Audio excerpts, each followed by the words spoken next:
Very good morning to all of you. So, all of you know that we have amongst us Mr. Kiran. Kiran has topped Karnataka in terms of UPSC Civil Services exam, and in between his schedule, especially since that prelims is just done, he's taken time out to talk to all of you so that he can give you a word of advice specifically to the upcoming mains, the do's and don'ts, the mistakes that generally students make at this point of time. How do you ensure that you're on the right path? How do you ensure that you correct yourself when you're going wrong? How to keep up the momentum while in the larger idea? These are some perspectives that Kiran sir will be addressing you. The session will be an interactive session, so any questions, any doubts, any clarifications, feel free to open up, feel free to talk about at the end of the session. There'll be a lot of questions that you can take up. Meanwhile, students online also can post your questions on the chat box so that we can ask those questions also. Right, it's an open session specific to all of you. Right, we can take it further. Thank you so much, sir, for making time for us, especially once there is a rank and in between all the formal duties that you're part of. To make time for a session as such speaks volumes about the responsibility you show. Thank you so much once again. So, first of all, good morning to everyone. I think prelims was tough. Oh, it's prelims. Like you check the provisional keys.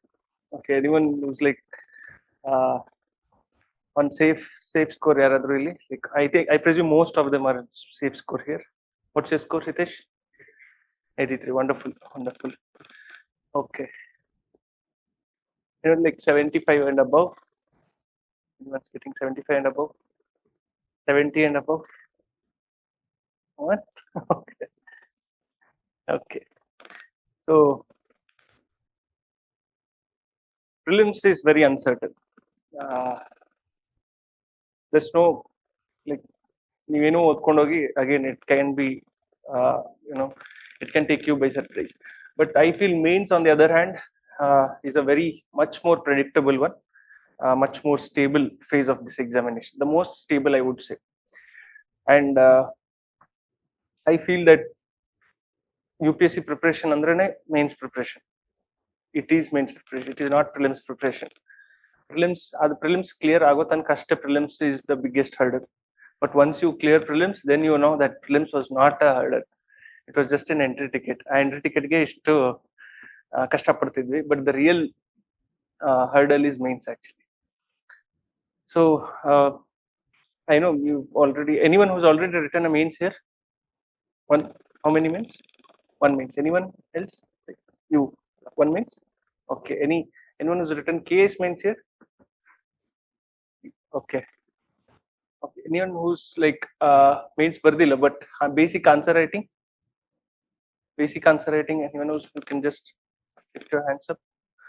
Okay. Okay. Just to I know this is like most of them will know it. Mains will have 9 papers of 3 hours each, and 7 plus 2. 7. It will span over 2 weekends. Essay starts on Friday. It will be just one paper that day. Then Saturday you will have general studies paper 1. Then paper 2. Then Sunday you will have 3, and then paper 4. Then you will have 5 long days, weekdays of gap to recover and revise for option. Then Saturday, Sunday, the next Saturday, Sunday you will have the language papers, Kannada and English. Then the Sunday will be optional, paper 1 and paper 2. This is how it will spend. It will be for 3 hours each and 250 marks each. The languages will be for 300 marks each. So this is how it will go on. So first of all, I'll tell you that you have to be both mentally and physically also strong to write mains. I don't think so. For prelims, it is mostly a mental challenge and a psychological challenge. But I feel mains it's also physical challenge because you have to endure for 9 papers for 2 weekends. So that being said, optional anthropology. Anyone with anthropology? Yes. Yes. Political science and international relations. 1. Okay. Kannada literature. Okay. Sociology. Okay. Any other options? For bad. Okay. For bad is here. Yes. So what we'll be doing is, I think instead of me bringing out all the strategy, I'll take it from your side, because most of you are new to mains. So all the queries that you have with respect to answer writing, with respect to PYQ analysis, etc., it can be anything. It can be the most silliest of questions to the most serious. Uh, so you can put up the questions. I'd be happy to answer. I think most of them will be having similar questions, so it will be overlapping. So I would. It is better that I will take up question from your end. Uh, Before that, I would say that just GS structure you will be knowing 10 marker, 10 questions, and 15 marker, 15 question, 10 questions. So each 10 marker you will have to write within 7.5 minutes. ಪ್ರತಿಯೊಂದು 10 marker question 7.5 minute ಅಲ್ಲಿ, and 15 marker 11 minute ಅಲ್ಲಿ. So 7.5 into 10 is 75, and 11 into 10 is 110. So 110 plus 175 is 185. Okay, I got the maths wrong. Okay, so 7 minutes there. So you will have 170 minutes. You will have 10 minutes of extra buffer if you maintain this. That 10 minutes extra buffer is for, let's say you mess up a question somewhere, or there's a question on science and tech, you mess it up and you spend a lot of time, then you can distribute it to other questions.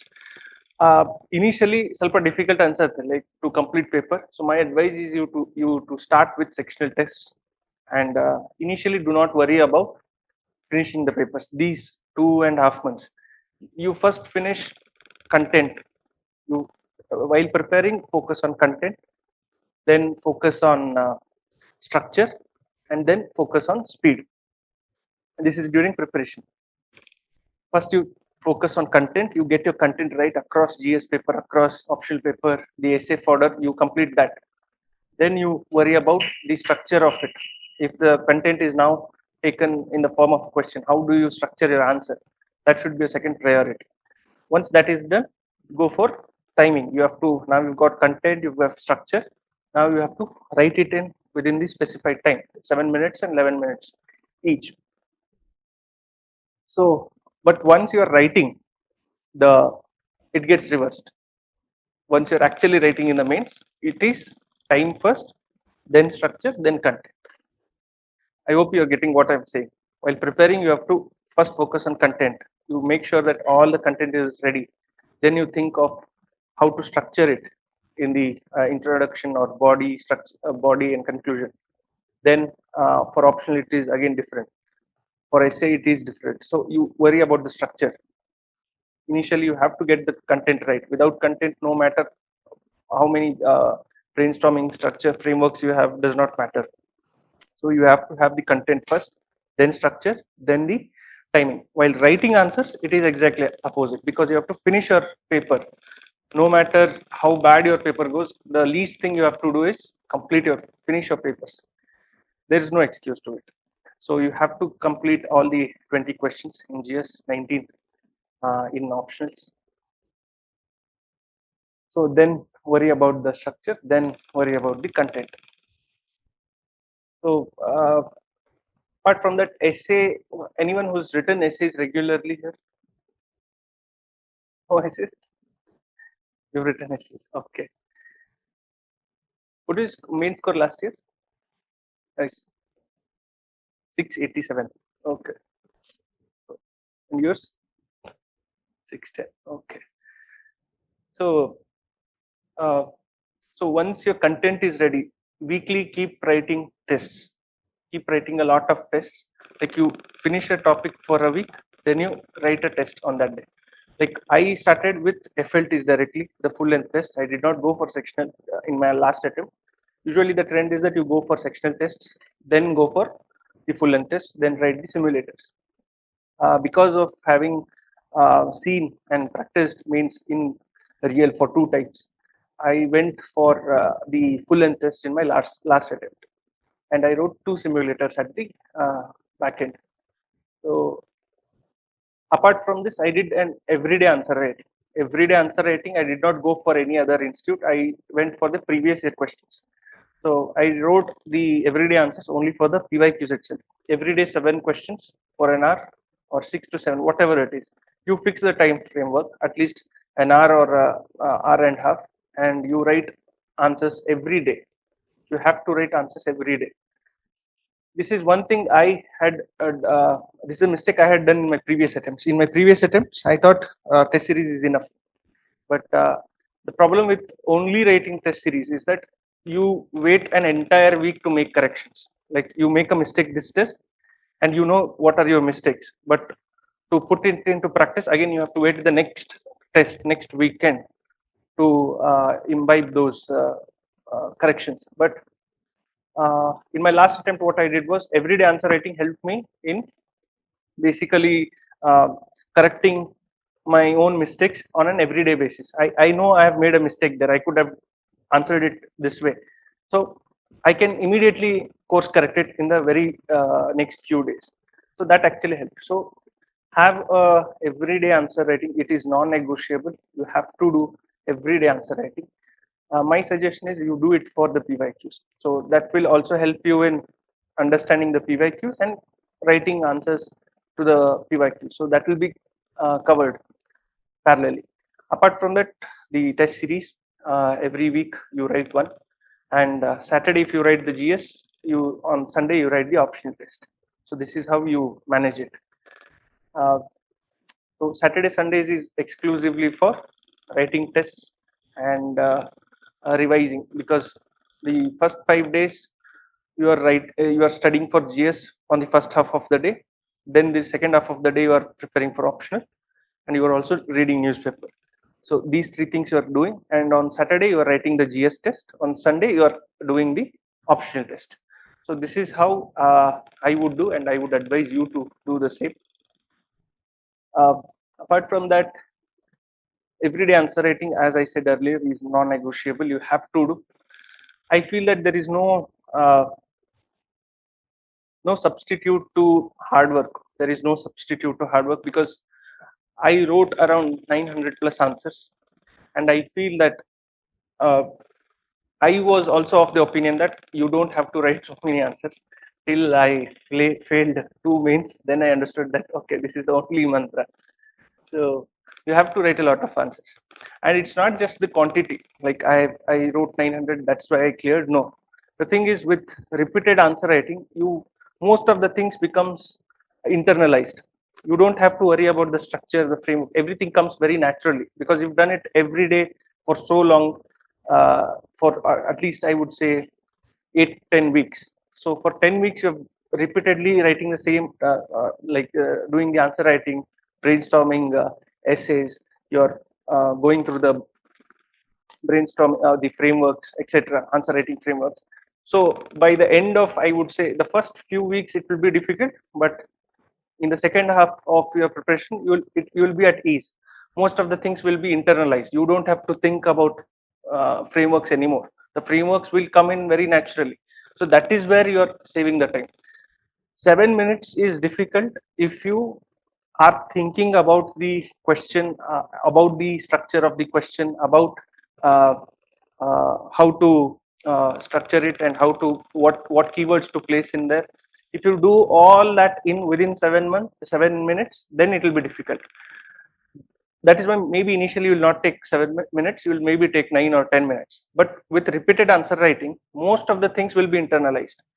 Now the 7 minutes you're strictly focusing, you know already what to do. You look at a question, you break down the question, you know what are the demands of it, what's the explicit demand, like what is explicitly asked and what is implicitly asked. Implicit demand means something that is not directly asked, but you are thinking, okay, this can be one uh, paragraph or 1 3 4 points I can additionally write beyond the demand, which makes the answer complete. So once you identify all the demand and you structure it, the structure also is happening, because once you break the question, you understand the demand, that itself becomes the structure. You don't have to worry about the structure. Sir, how do I come up with a structure? What is the structure of a good answer? The structure of a good answer is the way you break the question. If you break it into numerous parts, 3 4 parts, then you will be at that itself is a structure. If you answer each of those demands, that itself is the structure. So once you're doing this as at ease, the 7 minutes is enough. You will do enough, because all the 7 minutes you are only focusing on answering to the demand. So the thinking process is shortened, because the thinking process is internalized. What happens is, for thinking you're putting the first 2-3 minutes, and now you're just left with 4 or 5 minutes for actual writing.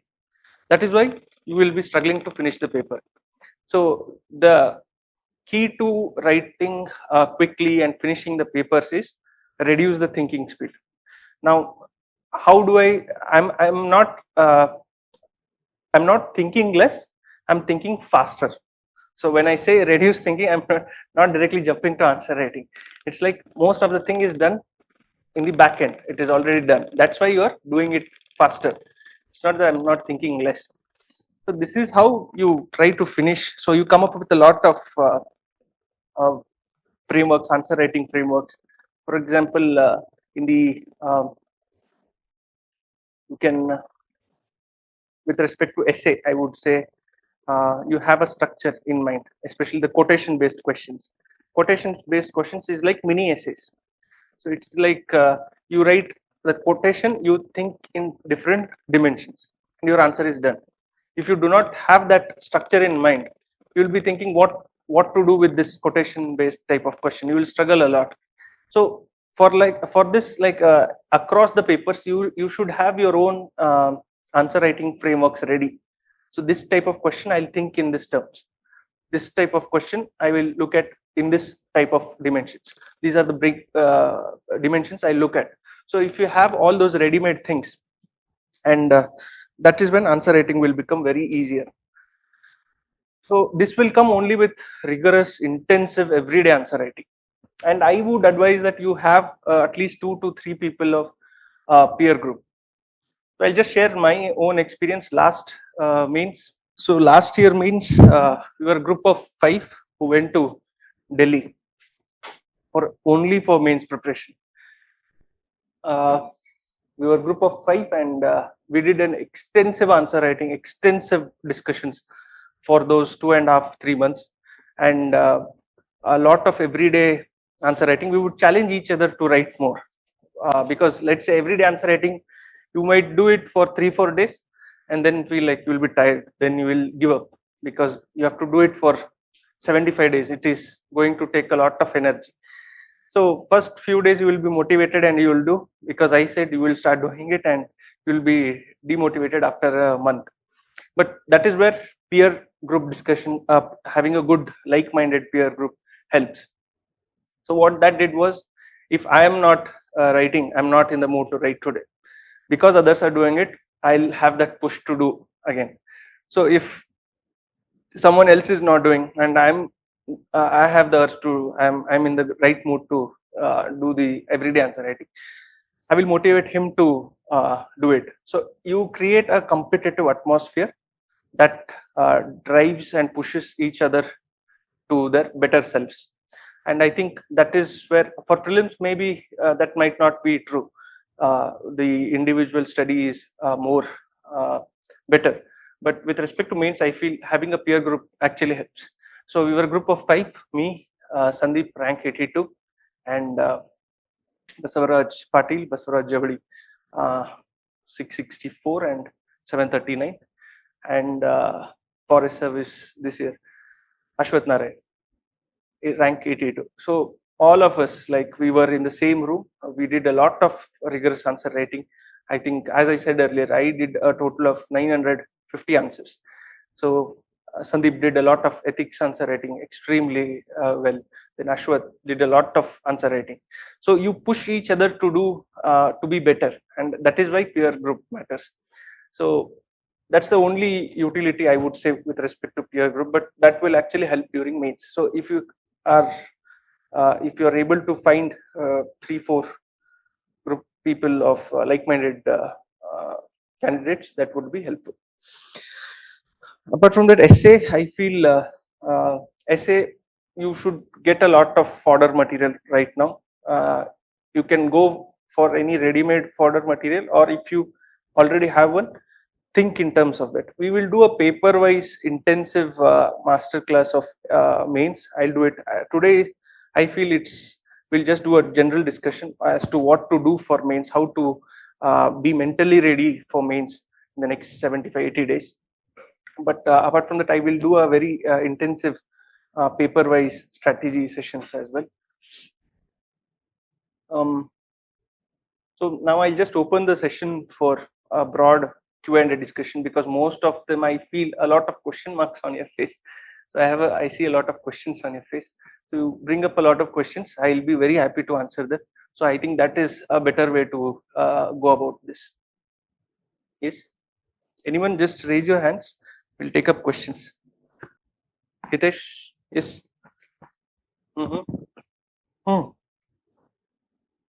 Yes. Optional everyday answer writing. Initially, I did for 3-4 weeks, not 2-3 weeks, but later on it was not possible because I had joined 2 test series for the optional. So one test series was structured. The PYQs itself was structured as test series. The other was a regular test series. So that is one of the reason I did not do everyday answer writing. So I would write 2 test series for the optional. So that is how I would cover PSR also, and the PYQs also, and the regular test series. So that would be my approach. But initially you have to write a bit, at least for the first 2 weeks, please write every day, because you are not well versed with optional for a long time because of prelims preparation. At least 2 to 3 months you will not be in touch with optional. So my advice is initially you start with answer writing for the optional. Yes. Last means I had a score of this year it was 1011 the final marks. 816 was the total marks, GS total mains marks. 816. Last year it was 737. So from 737 to 816 was the jump I had made. So around about 85-90 marks jump.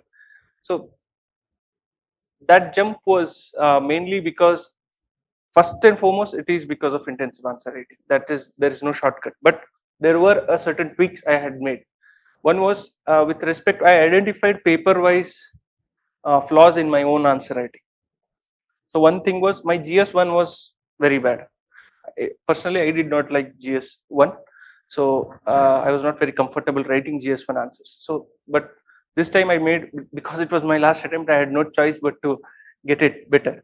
So I made a lot of, I covered a lot of gaps in GS1, especially the geography part and society part. Society part was one different thing. So I completely focused on that. Society I prepared in a very basic manner, not very intensive in the previous attempts. So this time around, I made sure that I collect a lot of value addition notes, lots of keywords, lot of theories, and that is what I did. And for GS2, I did not really have a problem because of the PSR background, although I made a lot of change. GS3 was the real game changer, because 99 marks is what I scored, which is one of the highest marks in the country. So that I made a jump from 78 to 99. That was a 21 mark jump. So that is where most of my marks came from. So GS3, my advice is, what I found out is that for GS3 you have to write a lot of points. It is just the huge intense or the density or the quantity of points you write. So you have to write a lot of points. For 10 marker you have to write at least 12 to 15 points, and for 15 marker you have to write at least about 20-22 points. So you have to write a lot of points. GS3, this is the bottom line. This is what I have learned after writing 3 mains. Rest all I do not know, but GS3, this is what works. You have to write a lot of points. And one common or one very simple change I made this year was that most of the time what happens is that we know a few points. There's a question, immediately 2-3 points come to our mind, but what we think is this is most obvious points, let me not write it, and there's nothing special about it. That is what I did for the first 2 minutes. This means whatever the points that come to, I would just write it, but I would make sure that the first 3 points would be of high priority, very good points. Then the obvious points would come in the middle. So I would use them as filler material. So this is how you will increase the number of points. So don't think that anything, this is very obvious, this is a commonsensical point, there's no point in answering this. So you come out of that mindset and you just mention it in the fourth or fifth point. That will add to the overall volume of points. So that is one basic, very simple change I had made across the papers. Apart from that, one important change again, apart from answer writing, is the way I answer the questions changed paper wise. I'll just give you a glimpse of it. For example, GS3, we have 5 sections there. You have Indian economy, you have Indian agriculture, then you have science and tech, environment, then you have the internal security. So it's like 5 into 5. It is perfectly divided paper, 50 into 5. So what we do is internal security among all of it is the most very easy to prepare, very easy to prepare section, internal security. Yet what we do is the internal security comes questions at the end of the paper. For example, in the 10 marker, it will be at the 9 and 10, and in the 15 marker, it will be at 19 and 20. So you are preparing it very well. You are it's most the easiest to prepare. You have done a lot of value addition, collected a lot of data, everything.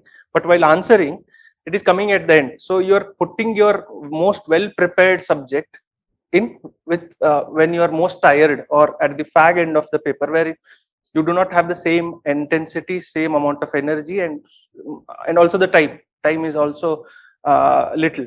So that is one thing I changed. So what I did was I wrote internal security answers first. 9, 10 and 19, 20. I wrote them first because these were the most well prepared. So let them get the best time. Then I went for the Indian economy and Indian agriculture. Again, we prepare a lot of Indian agriculture is very easy and very, I feel it is very repetitive in terms of the question. If you look at the PYQs, very repetitive.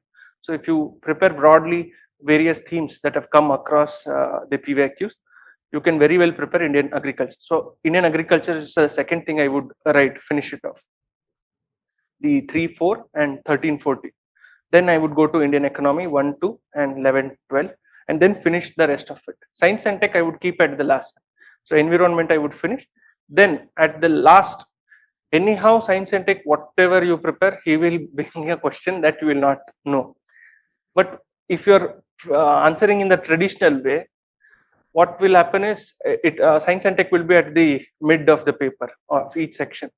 Now you're putting a lot of effort, a lot of time for a section that you also know you have not put much efforts, but you're time wise you're putting very huge amount of time there, which is also taking away time from internal security and other sections.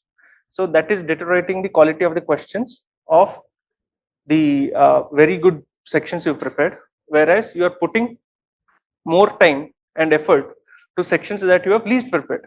So I identified this basic flaw in my own, and I think this is true for most of the thing. But problem is, because every topper suggests you to start from 1 to 20 or 10 markers first and then 15 markers, you are leaving out your best prepared sections to the last, and that is what was reducing my overall score. So this is one broad change I made across papers, even with respect, because I came from PSIR background. Paper 2, again, IR comes at the end. It will be usually the last few questions. So again, I'm doing the same mistake. I have prepared PSIR across the last 2 years, and then while solving, I'm putting my energy and time when the time is already running out, when I have very less time, I'm writing my best prepared sections. So again, I made a change. International relations, I wrote completed first, then went to Indian polity, then governance, then social justice. So this is how I made those changes. Even for GS1, Indian society I prepared first, and Indian society will have at least 8 questions coming up. So that's a huge amount of, at least you will have 120 to 150 marks from Indian society itself, and we are leaving it for the last. So that is where I was losing most of my so even if I'm getting half a mark for each question, I'll be making at least 3-4 marks extra. So this is the small and very important change I feel have made. Of course, the downside of this is that if you're not very aware, very conscious as to which questions you have not left unattempted, then there is a chance that you might miss on, let's say, if a page gets stuck together and you've messed it, then you might. This has happened to a friend of mine. That can be a possibility. So be very aware. Like mentally, you should be knowing which all questions I have completed. So, but this has a huge rewards. I feel this has rewarded me very well. So, if I have to put it simply, intensive answer writing through test series, everyday answer writing for PYQs, then a lot of brains, the answer writing frameworks, ready-made answer writing frameworks, and then the on the D day, how do I solve my paper? How do I attempt my paper? So these are 4-5 things I feel that are the changes that shifted my score from 739 to 816. Yes. Anything else? Yes. Short notes. See, for mains, I'll be very clear. I'll be very honest. I have not made any notes for mains. I have read the ready-made notes that are available in the market. The only notes I had made for mains is the value addition notes, and I feel that is what you should be actually be doing, because mains notes, you have plenty of them. You can just buy them and study, revise them multiple times, and most of them are ready with this. The problem is when everyone comes to mains, everyone is writing the same kind of points, same examples, etc. So what happens is you are basically writing very repetitive kind of thing from an examiner point of view, the evaluator point of view. I feel that this again, I feel one psychological change was also this. I would also always think from a examiner or the evaluator point of view. I would write my own answer and complete my answer and look at it from evaluator point of view and think, what is one thing different I'm doing from the rest? That is why value addition comes very handy to do a lot of paper specific value addition. Now, what to do for value addition? Again, I'll cover it that. So value addition, I feel that especially with respect to my favorite, I will start with my favorite, GS2. I did a lot of huge collection of Supreme Court judgments. So you mention a lot of Supreme Court judgments in GS2 answers. Even across essay, you can mention it. Across ethics, you can mention it. So Supreme Court judgments, you can maintain a huge collection, at least I would say 50-70 collection of Supreme Court judgments, landmark Supreme Court judgments. You go through the PYQs, and recently in the recent mains, questions directly are being asked about the Supreme Court judgments. For example, there was a question on Supreme Court judgments and how its influence on environment protection in 2022, I would say 22, and then 20 this year 25 also you had questions on again a lot of on pollution and Supreme Court judgments. So when you have all these very much ready-made, you can bring in those questions, bring in those extra points, and that is what will set your question apart. So for GS2, maintain Supreme Court judgments. You don't have to do much. You just write the Supreme Court judgment name. You write Keshwanand Bharti versus State of Kerala. Then you write the in 1 or 2 lines. It should be a phrase, not even a line. It should just the basic structure doctrine or any other, just the broad highlight of it. So any other question, KS Puttaswamy judgment, right to privacy as a part of Article 21. So all of this should just come in very, it should be a phrase. Never make your notes like typical conventional notes. Then there's no point, because you have to read it number of times. So it should be understood only by you. Don't write it, make notes for others to be impressed. You should understand your notes. That's it. I would especially mention this to the girls. So make your value addition notes very simple, very like no complete sentences, just phrases. If you read those phrases, you should be able to understand what you are doing. And I will advise that mains you can do ready-made notes from any other institute or topper copies. But value addition note has to be by your own self. It has to be by your own self. You cannot just copy paste from others and say I've done this. You can never replicate it on paper, because the topper has done based on while reading, he has taken it out from a particular notes and then he's put it in those value addition notes. So you don't know in what context that value addition actually fits in. You might ಅದನ್ನ ಬಯೋಟ್ ಮಾಡ್ಬೋದು ಅಷ್ಟೇ. You can memorize it, that's it. But beyond that, you will not know where to actually put it and apply it. So that is the downside of just directly copy pasting from topper's notes. So value addition notes has to be by your own hard work, because you will know in what context you had taken that Supreme Court judgment or that data. Now you will be very confident to directly put it on paper. Say example, this data, because you know very confidently that I know where this data is coming. So I feel that one psychological fact I understood was that you have ಈಗ ಒಂದೇನೋ ಒಂದು particular notes ನ ಯಾರ್ದೋ ಒಂದು copy ಮಾಡ್ಕೊಂಡಿರ್ತೀರ. You might have memorized it very well. You can ask, I'll ask you and you'll ಪಟ ಅಂತ ಎಲ್ಲ ಹೇಳ್ತೀರಾ.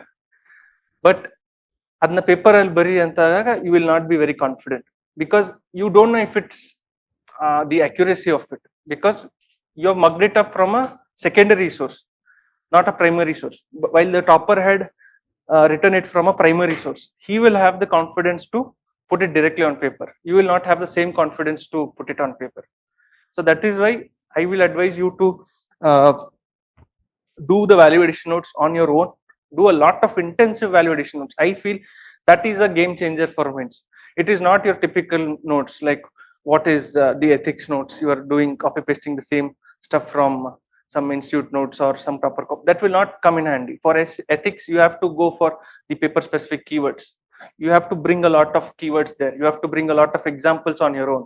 So it is all what you do on your own. So broadly, paper wise, I'll give out what should you be collecting. So paper GS2 paper, GS2 paper, specifically first and foremost, paper specific keywords. You have to bring in a lot of paper specific, section specific keywords. The keywords that are used in international relations are very different from the polity. So Indian polity, you should have paper specific keywords. Doctrine of basic structure. You have various other doctrines, you can directly mention them. Doctrine of pith and substance. You have the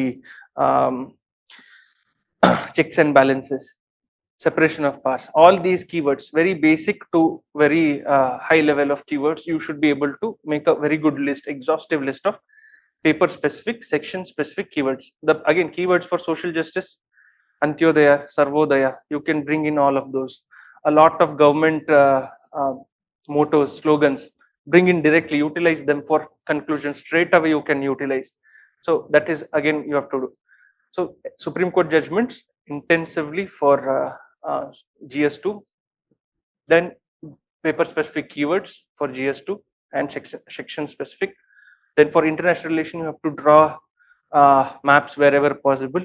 If there was a question on oil economy last year, straight away draw a word map and show the importance of it. There's a question on in GS1 about rubber plantations, straight away you draw a word map and show. So make use of schematic representation, small micro diagrams. Always think in terms of diagrams. Whatever you feel, if there's a data and 2020-14, this was the renewable energy output. 2024, this is the increase. Now I know the fact in terms of words. Now how will I make it more visually better? So I will draw a bar graph, bar chart, and then show 2014 was this, 2024 was this increase. So this is how you have to show and improvise on the basic things. These are all very small things, but this is what will actually help you and set your answers apart from the rest. Then Supreme Court judgments, international relations, lot of keywords. International relation, what you do, PSR optional will be able to do this. You can also do it. Directly quote the author. You read newspaper, let's say C. Rajamohan has written something, you explicitly mention the point. According to Sri Rajamohan, this is this. Just like optional we do for other subjects, bring that same aspects into GS also. Directly mention the author, the thinker there itself. And in GS, make it limited only to the newspaper writers, the authors, not the traditional optional specific thinkers. So you directly mention Suhasini Haidar, according to her, this is her opinion. You mention her name there, mention his or her name. That will bring in a lot of authenticity to answers. This is one more change I did. For GS3, the value addition you can do is immense. It is, I think, if there is one paper that it has a huge potential to do value addition, and I feel that is what is rewarded is GS3. So for Indian economy, you have huge data. So make sure you have all the basic data about Indian economy across sectors at your fingertips. Be ready with that. And also that data, you should not just think in terms of, and also it might be difficult because remembering in terms of numbers. That is why use bar charts. This is what I have used. You can refer to my mock test series answers. I've used it immensely, and that is what has I feel that the visual appealness, I feel that actually improves once you put the data in terms of bar charts or pie charts or graphs, etc. There's a question on criminalization of politics. There is a government data which shows across the last 5 Lok Sabha how it has increased. So from 27, 72, then 81%. This exact data you have to put it in terms of graph. That's it. That is itself. You don't have to write it in terms of words. That will also reduce the time taken to write the data and also look very impressive and very appealing. So this is one thing you have to do.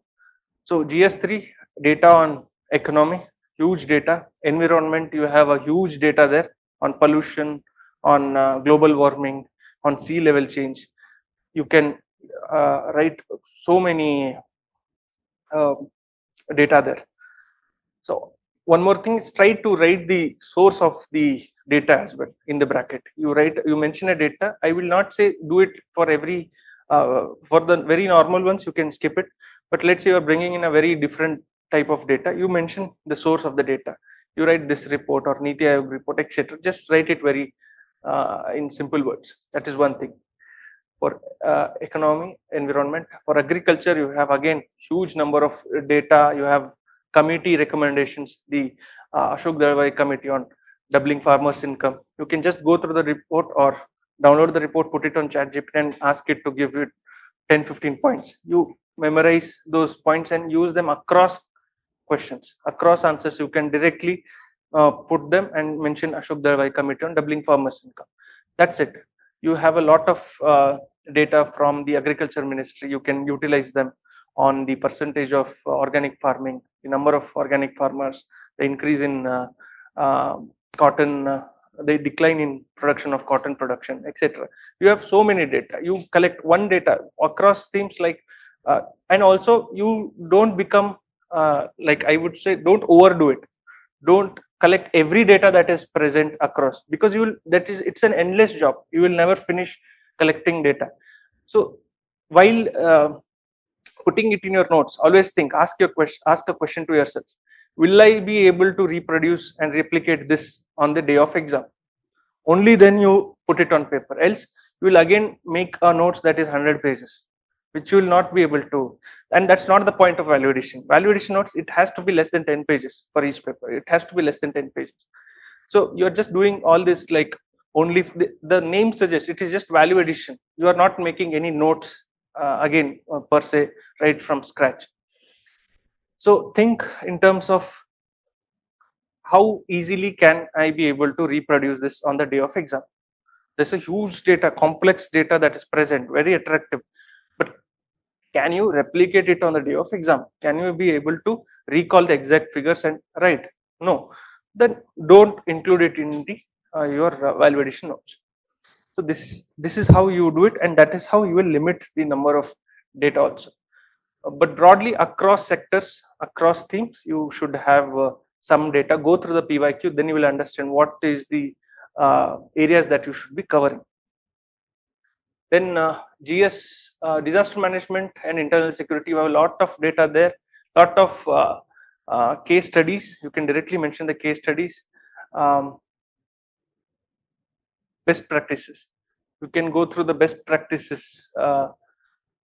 You can create another list of best practices. Now, these best practices can be related to agriculture, related to internal security.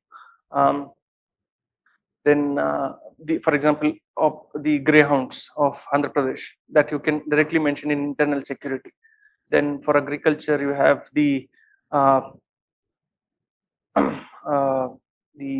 ZBNF, zero budget natural farming, Subhash Palekar model. You can directly quote it.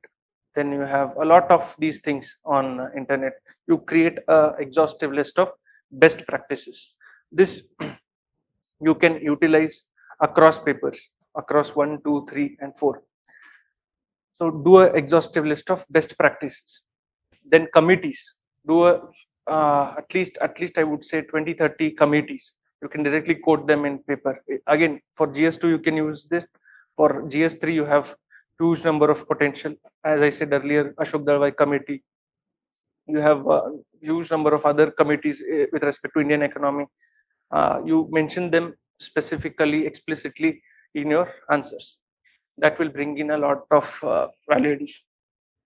So with respect to GS3 diagrams, GS3 again I feel is one area where you can use a lot of diagrams.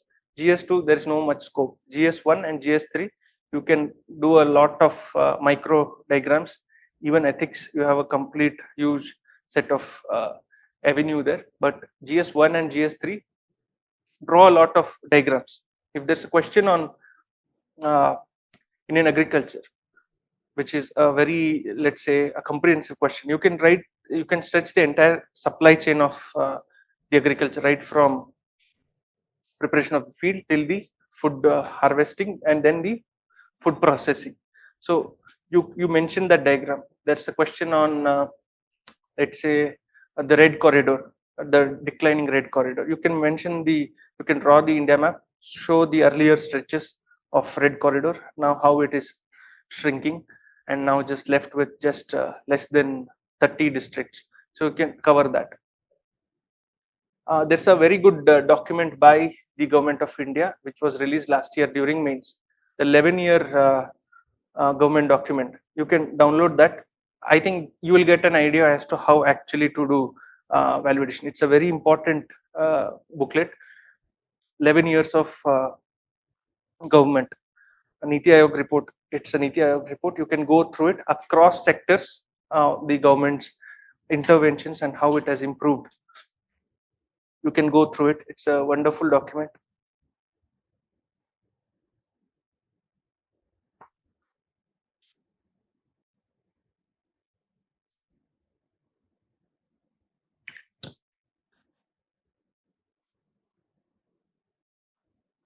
So this is the validation for GS3.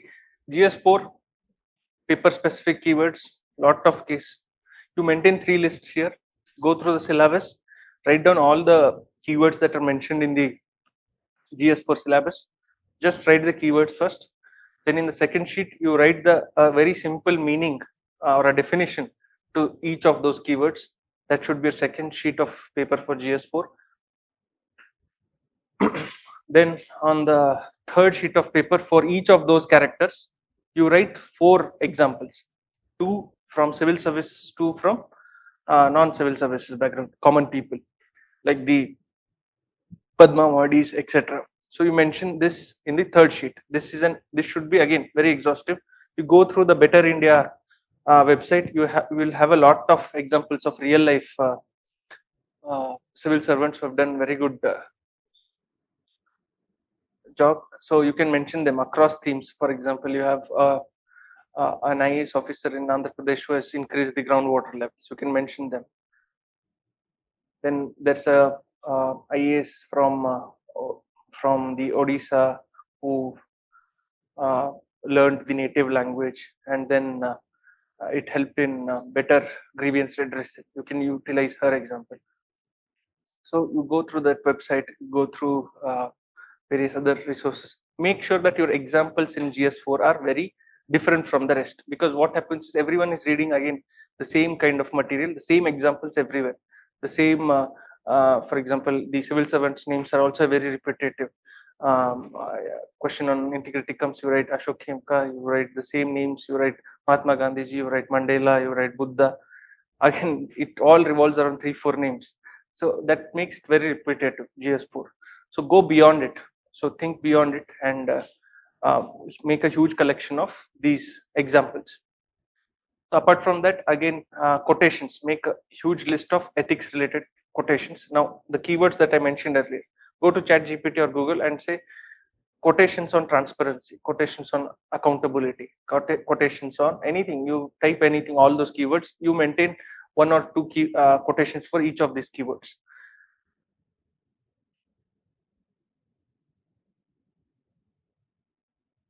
Then you go to PYQs itself, ethics. You have a lot of quotation based questions. You utilize the same quotations in the UPSC answer itself. So there's a huge collection of, every year there will be 3 or 4 questions, the 3 questions on quotation based. So you take the last 6-7 years, you will have at least 21 quotations easily. You can utilize the same quotations again and again in various answers. So that is one thing you can do. So don't look out too much for other the resource. Keep your resources limited, repeat them, revise them again and again, because ultimately, no matter how much you study for mains, he or she will judge you based on what you've written on that sheet of paper on that day. So no matter how many books you have read, how many references you have read, how many coaching notes you've read, how many tests you have written, does not matter. He will not know it. What he will know is what you've written on those on that 50 pages notebook. So make sure to write more. That is why it is important to write. You collected all this content. Now, if you're not able to put it, you also revised it. But if you're not able to put it on paper, then it's of no use. So always think, where will I place this? Now you have a content, all the content is ready. Now, where will I mention this example? Where can I utilize this data from? Where will I put this diagram? You actively think of in terms of these things. Only then you will be able to consciously put it on paper. Else you can never. It is very difficult. It is not. It is easier said than done that you prepare all this and naturally you are. The thing is, you can prepare all of this, but very few will actually go and write it on paper, and that is where the difference is happening. So the difference is of execution. It is of implementation, because notes, data, all these things are ready-made, immensely ready in the market. But still, why most of us are not able to do it? Because they're not consciously able to think in terms of that. Because everyone is reading the notes. The notes everyone is reading number of times, but value addition notes, they are only preparing and keeping it nicely in their desk, not going through it again. So revise them and again, because I feel value addition material is the most volatile material. It will get exhausted, it will get evaporated very easily. You have a couple of on data 11-year documented. You will go through it and write 3-4 data and said I'll write this on exam. 2 days later, the data will not be in your head, because it's very it is the nature of data and facts. So it's very difficult to remember.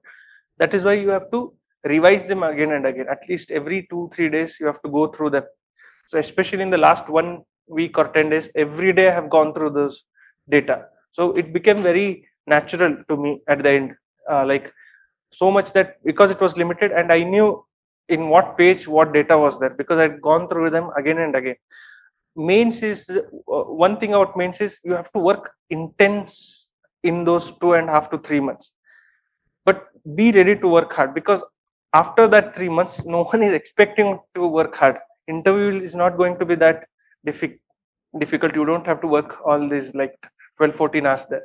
So these 3 months, put all your energy there, because once mains is over, no one is asking you to work hard after that. This is the most rigorous, most intensive phase, and most that is expected from you. So I would advise you to put a lot of hours, do a lot of answer writing. I will ask you to the preparation stage, the reading stage, you can limit it to certain hours, but ultimately you have to put in more effort in terms of answer writing, validation, memorizing, revising again and again. That is the active recall part. That will actually yield you more results than just reading the same material, cramming the same material. That will not help. So for essay, create a lot of exhaustive list of anecdotes and quotations. So anecdotes, at least create a list of 40, 50 anecdotes, which you can directly utilize in the introduction. That itself, the essay comes in, you can directly open your essay through an anecdote. That's the best way of starting an essay, according to me. Not the, please don't use these fictional stories like Gita, Sita, all those. One comes from village, one comes from city. Those are most cliched things that will not give, because anecdotes, the power of anecdotes is that it has happened in reality. It is more relatable, it is more familiar. So my favorite was always going back to the I have a huge interest in the reading the Supreme Court judgments, the stories behind it, the working of the judiciary. So my anecdotes will always surround around Justice Khanna and the emergency period. You can go through my essays, but what that does, it has happened in reality, so people will actually relate to it, the dark phase of Indian democracy. Now you don't have to write some hypothetical or cliched or a very fictional story about how the Indian democracy is deteriorating. I'm just taking an example.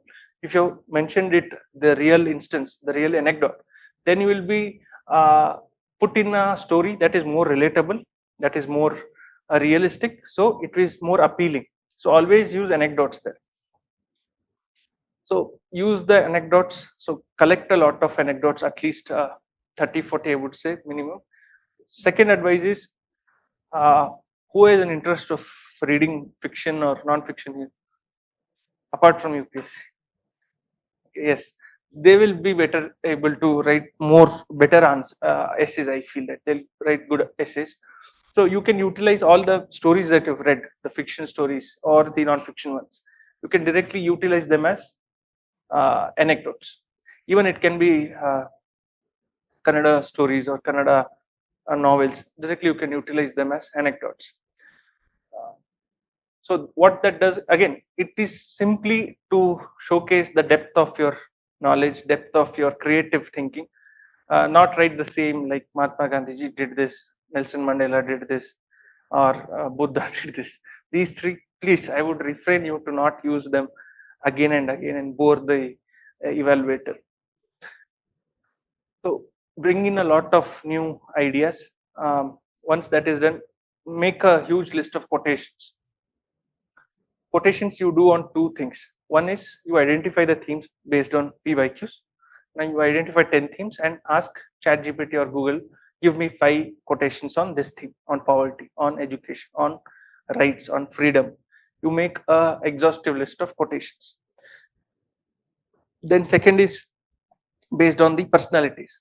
Give me 5 quotations by Gandhiji, by Ambedkar, by some other Abraham Lincoln, etc. You make again an exhaustive list of. So this should be 100. You go through those 100, 150 quotations. Utilize, make it very diverse so that you can utilize it across themes, across different. Even you can utilize them in ethics as well. So make it very broad. Also, you have an exhaustive list also from ethics, so you can utilize it from there also. And once you're done with all of this, try to understand this, that just because you have made notes specifically for essay, for ethics or GS 1, 2, 3, 4, you don't necessarily have to think in terms of only that. What you've done for GS1 can be utilized in GS3 also. For example, the geography data, the water related to data related to water or disasters, etc., can be utilized in GS3. Same vice versa there. Then there's data on, as I said, quotations that you've done in ethics can be utilized in essay. So start thinking across dimensions, interdisciplinary. Don't think that essay have prepared this fodder material, I'll utilize only for ethics or essay. So come out of that, breach those boundaries, and I look at it as a paper neutral content. look at it as a paper neutral content. So again, Supreme Court judgments, you don't have to just mention them in GS2. You can mention it even in GS4. For example, there's a case study of the 6 case studies that come. You can utilize Supreme Court judgments as a defense for your argument. You take a particular stand. You say, for example, there was a in 22 I had said there was a question on a festival similar to Jallikattu. So directly I utilize the Supreme Court judgments, the Animal Welfare Board of India versus Union of India. Directly I utilized that judgment and said, there it said the rights of the animal are also included under Article 21. You can directly place the judgment as your argument, as your defense.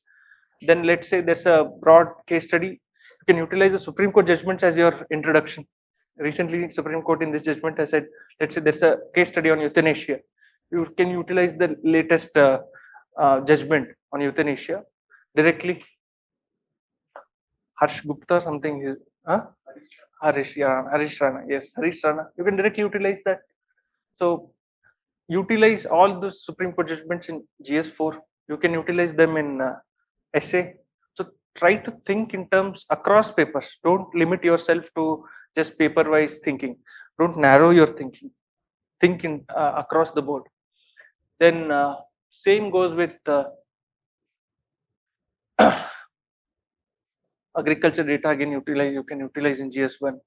Society data you can utilize in essay and ethics. So try to think of that. Apart from that, any other doubts? Anything you have that I have not covered? Yes, please.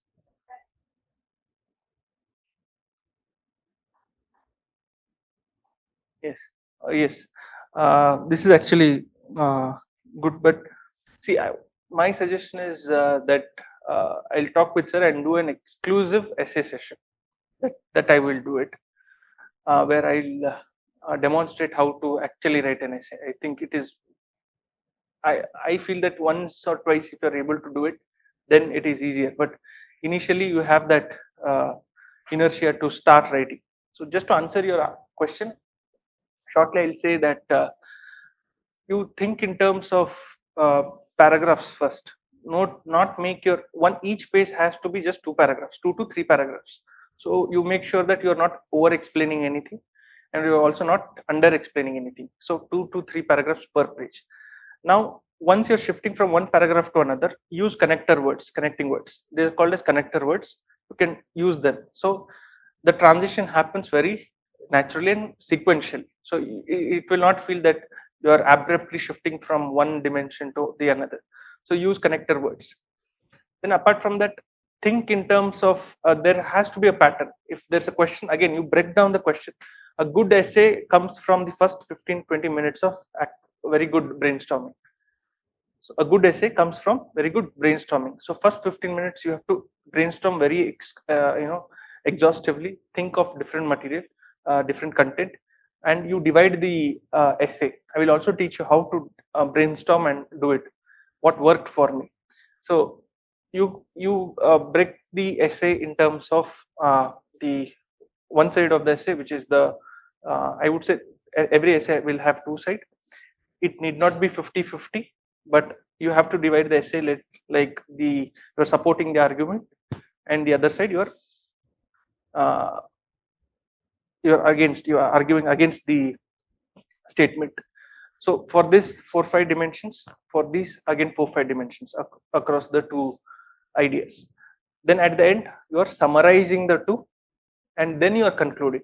So you have an anecdote, you are arguing on both sides, 3-4 dimensions with examples.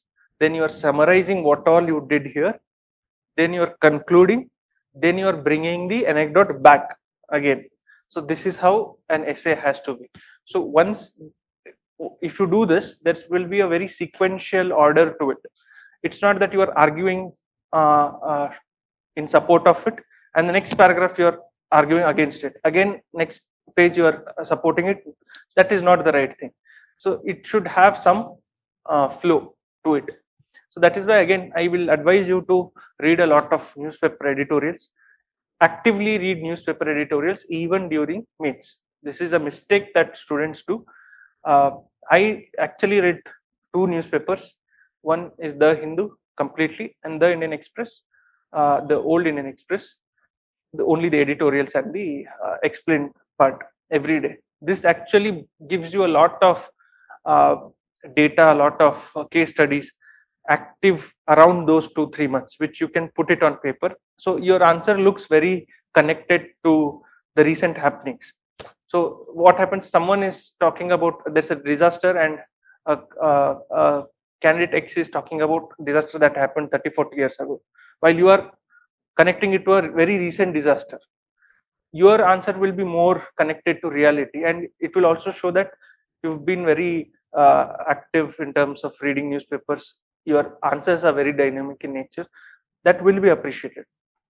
Trust me, that will be appreciated. It will take time during your preparation.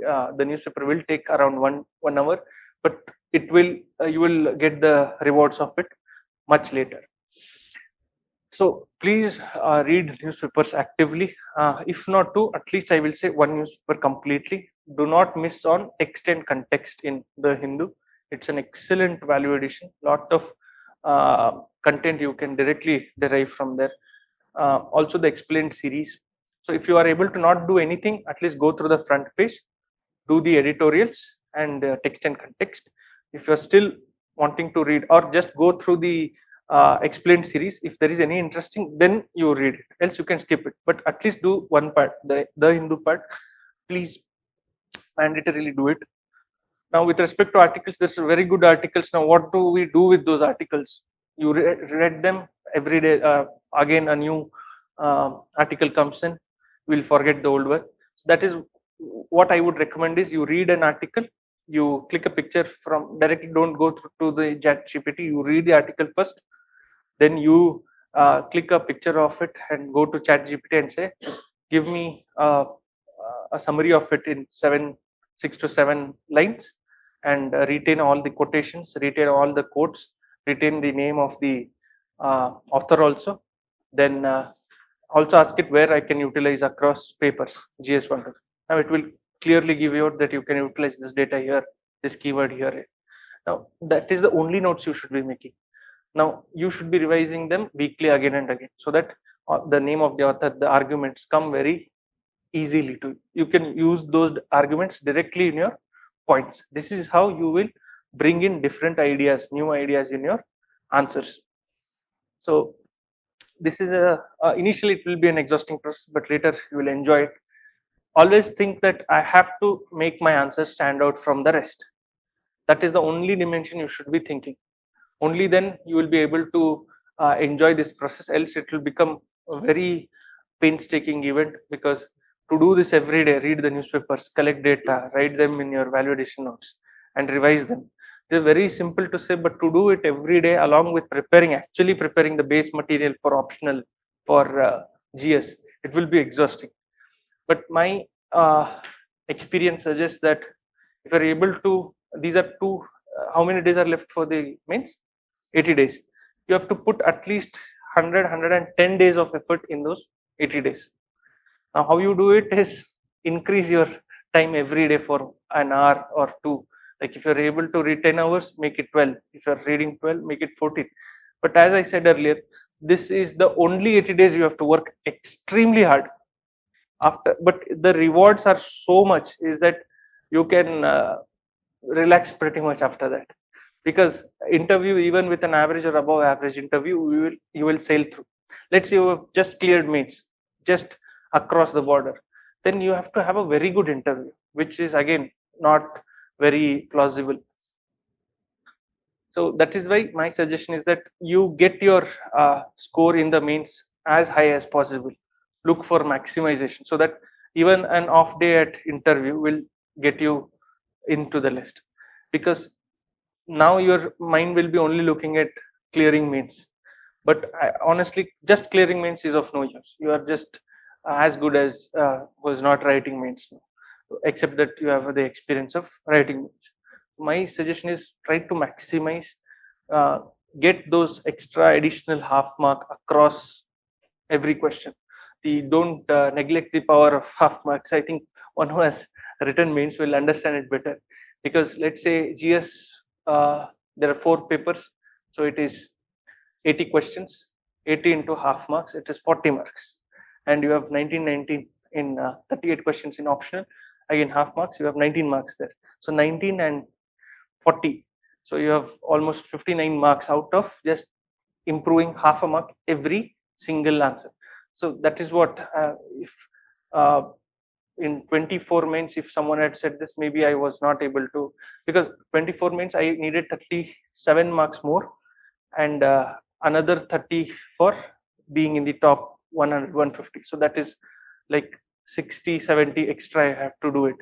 Now to do that, it was, when I imagined it, I was very afraid, how do I improve 60 70 marks? But this is what I did. Improvising your answers, uh, each question by just half a mark will get you 59 60 marks, and that is what has happened. So that is why, do not ignore or neglect the fact or the power of every half mark. Every half mark counts. Anything else? Essay, I'll do an intensive session. Take my word on that. I'll do a exhaustive essay session here. That is on me. Anything else? Yes. Mm. Mm. Yes. Yes. Mains is a completely different either, because prelims ನೀವೇ ಹೇಳ್ದಂಗೆ instant, you know clearly what you are doing. You get poor marks, you know that you've not done well. You get good marks, you know you've prepared well. But mains, I feel that is why everyday answer writing matters, because only through everyday answer writing and the weekly test you will understand what you are doing. Mains is very incremental. Prelims you can make changes very broadly overnight, but with mains it is only going to be incremental. You have to trust the process. You have to just make sure that you're following most of the things I've said here. So at least as long as you are on the same arc, maybe as you're it's enough that you're moving forward. No, does not matter if you're moving slow, but as long as you're moving forward, that is enough. So my suggestion is that you have to trust the process. It is not going to be instant gratification. That is what I feel. ಈ exam ಹೆಂಗಿದೆ, 3 stage ಅಲ್ಲೂ 3 different skill set, 3 different psychological ಟೆಸ್ಟೇ ಅನ್ಬೋದು, because prelims is a completely different psychological test. Mains is again huge. You have to memorize a lot. You have to put it on paper. It's a huge burden, huge stress on the brain. Interviews again a different kind of psychological test. So I feel that you have to adapt to different, and that is why I feel mains, and I really feel that mains is the real game. UPSC the real challenging factor, or the real factor where actually your knowledge or your creativity is tested, is in mains, and I feel one has the best chance to make it in the mains. So instant gratification work over. The gratification you can drive is maybe through the sectional tests that will actually motivate you to do better, push yourself to do better. Let's say in my first test I got very poorly. The first mains test I wrote this year, in spite of having written 2 mains. The first GS1, first of all my GS1 is very pathetic. So upon that, the first test I got was just 55 or 60 marks, not even less than that. But at the end of the simulator I had around 100 105, and in the actual exam also I had around 101. So it does not matter how you start. Initially the first 2 weeks will be the most difficult ones for mains, because you come off fresh from prelims, because prelims clear ಮಾಡಿದಾಗ you will feel the top of the world, because you are only cleared, ನೀವೇ ಒಬ್ಬರು clear ಮಾಡಿದಾಗ ಅನಿಸ್ತಿರುತ್ತೆ. But slowly you'll realize that without mains preparation, prelims clearing ಮಾಡೋದು it is a huge burden. If you're not well prepared for mains alla, you will start regretting ಯಾಕಾದ್ರೂ prelims pass ಆಗ್ಬಿಟ್ಟೆ ಅಂತ start ಆಗುತ್ತೆ, because it is a punishment. Mains is a punishment. It is going to be huge burden. So you have to have your mains preparation very well. So that's it. Anything else? Any questions?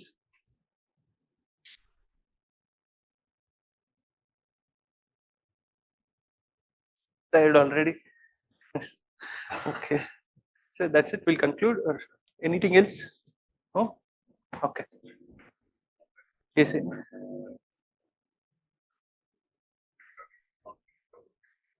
Geography. As I said, don't make notes for mains. You take up a mains ready notes of toppers or of institutes. Just start revising them again and again, because don't waste time making notes. If you start making notes, it is for, especially for mains, it's an endless process. You will never finish making notes for mains. So mains band mugudogiratte, you will still be making notes. So my suggestion is start reading the ready-made notes. You should only focus on value addition notes. So for economy, as I said, go through the all the data, facts, figures, reports, etc., statistics. For geography, go through various case studies. The understand the technical process. Writing answers for geography is very difficult. See, ಉಳಿದಿದ್ದ papers ಅಲ್ಲಿ ಏನ್ ಮಾಡ್ಬೋದು, you are explaining like the pros, cons, etc. Geography, you are explaining the process. ಮುಗೀತು, ಮನ್ಸೂನಿಂಗ್ ಆಗತ್ತಂದ್ರೆ ಆಗತ್ತಷ್ಟೇ. You cannot add anything extra there. You cannot show that monsoon can happen this also, this way also, because that way does not exist. There's only one single process. So you're actually explaining a process there. So technical, it is a technical subject. So once you're able to identify how do volcanoes erupt, you mention it in 2-3 lines and it's over. Process is over. You cannot bring in any value addition there. So writing answers to geography is much more difficult. So I feel do not run behind any notes. And geography for prelims is very different from geography of mains. Mains, it is most about processes, about the recent disasters or the themes related to water. Every year there will be a question on water, water stress, or water deficit, or water urban flooding. Every year there will be a theme on water. So prepare mandatorily. You identify such themes across paper that will repeat again and again, so that you do your best in those questions. So that would be my answers. Any other question? Yes. Huh? Language papers, yes. If initially the first mains, it will be difficult, because especially you've chosen Kannada, Hindi, Kannada and English will be able to do. That's not a problem. English, it will be very basic grammar and paragraphs, etc. Kannada, what will happen is you will have a letter writing and a small essay writing for 5 pages or 8 pages. Then you will have a English to Kannada translation and English to Kannada translation. I feel that Kannada to English, you complete that first. It is the most easier to do. English to Kannada will be a little difficult. So my advice is go through the PYQs and try to get some, because you will be able to write it, but the problem is you will be only coming up with English words. So you should have an equivalent Kannada word. You will have difficulty in that. You will know what to write. It will be a very basic, simple essay. But the thing is, you will not come up with the similar or the contemporary Kannada words. So that is why you go through the PYQs, identify some very good, or go through the GS syllabus keywords only, and ask for the parallel words, similar words. Make a list of it, use it. For example, infrastructure, development, you will not able to tell a Kannada word for that. Abhivruddhi. So maybe someone tells it, you will be able to, but so you have to bring it on your own. That's why make a list of English and Kannada words. That will actually help you. My advice is only go through, make a list of all these. There will be a grammar section at the end, which that I would advise, like you can go through the PYQs. That's again very doable. You have to score what, 33% there also, like 300, you have to score 100 plus. So you can do that. Same goes with Hindi. You've chosen Hindi. Okay, same goes with it. You can do it. Basic, but don't neglect it. Every year there will be 5 to 6% who have failed in language papers. So do not neglect it. Try to finish the paper. You will somehow end up with getting that number. And English paper you will finish it in 1.5 or 2 hours. So 1 hour you can take a nap. Yes, this is a very, very good question, and I was coming to this again. Now, June 10, the results come, you search your name in the PDF and it will not be there. Now, what next? I feel that you should take a small break and then start. As I said earlier, UPSC preparation is mains preparation. If you are just able to clear prelims and not ready with mains, then this process will be a burden to you. That is why. So June 10, by June mid, you have to again start, irrespective of you have cleared or not, start with mains preparation till December end or January end. So I will advise you to go intense on mains preparation. The same, whatever I said to the mains candidate will hold same for even the regular candidates. Prepare the value addition notes exhaustively. Read the ready-made coaching notes number of times, 2 times, 2 to 3 times. Read them again and again. Do a mains value addition notes. Write a regular test series, year-long mains test series, so that you will be in that habit of writing answers. So answer writing does not become a burden once you clear prelims. So you will be in a much better position. Complete your optional out and out. This should be about December, January, and then once January starts, you can completely or transit slowly to prelims oriented preparation.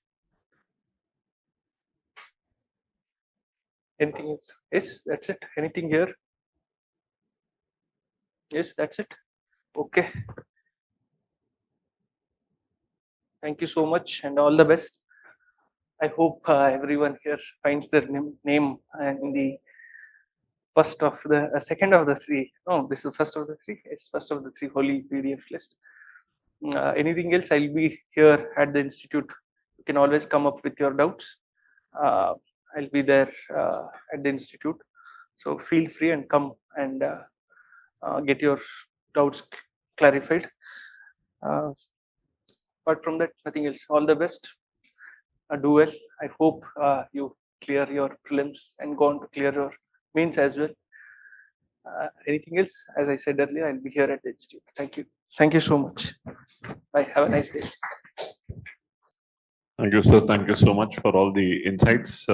It's been wonderful, specifically to hear up close and personal, not being very high about it, but very candid and very clear about the ideas to be shared. Thank you so much for the time.